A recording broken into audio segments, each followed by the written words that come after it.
ശ്രീനാരായണ ഗുരുവിനെ അപമാനിച്ച സംഭവം അപലപനീയമെന്ന് AK Antony. EMS നേരത്തെ കുത്തിവെച്ച വർഗീയ വിഷം ഇപ്പോഴും CPIM അണികളിൽ അവശേഷിക്കുകയാണ്. അതുകൊണ്ടാണ് BJP-യിലേക്ക് പ്രവർത്തകർ പോകുന്നത്. താൽക്കാലിക ലാഭത്തിനു വേണ്ടി ഏത് ചെകുത്താനെയും കൂട്ടുപിടിക്കുന്നത് CPIM നിർത്തണമെന്നും AK ആന്റണി ആവശ്യപ്പെട്ടു. പല ഘട്ടങ്ങളിലും കോൺഗ്രസിനെയും UDF-നെയും തോൽപ്പിക്കാൻ വേണ്ടി വർഗീയ വികാരവും മതവിദ്വേഷവും പ്രചരിപ്പിക്കാൻ മാർക്സിസ്റ്റ് പാർട്ടി ശ്രമിച്ചിട്ടുണ്ട്. അതിൻ്റെ അന്ന് അവർ കുത്തിവെച്ച വർഗീയ വിഷത്തിൻ്റെ അണുക്കൾ ഇപ്പോഴും പാർട്ടിയിൽ ഒരു വിഭാഗം കേഡേഴ്സിനുണ്ട്.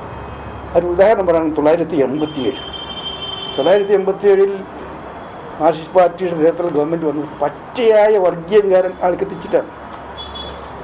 EMS-ന്റെ നേതൃത്വത്തിൽ മുദ്രാവാക്യം തരുന്നു 4 പെണ്ണ് കിട്ടാനും മുക്രിമുള്ള പെൻഷനും പറഞ്ഞിട്ട് പച്ച ജാതി വികാരം മതവികാരം ആളിക്കത്തി ജയിച്ചതാണ്.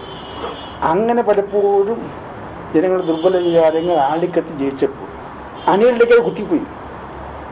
അപ്പം എത്ര ശ്രമിച്ചാലും അന്ന് കുത്തിവെച്ച ആ വർഗീയ വിഷത്തിൻ്റെ അണുക്കൾ അവരണികളിൽ കുറേ പേർ കൊണ്ടു.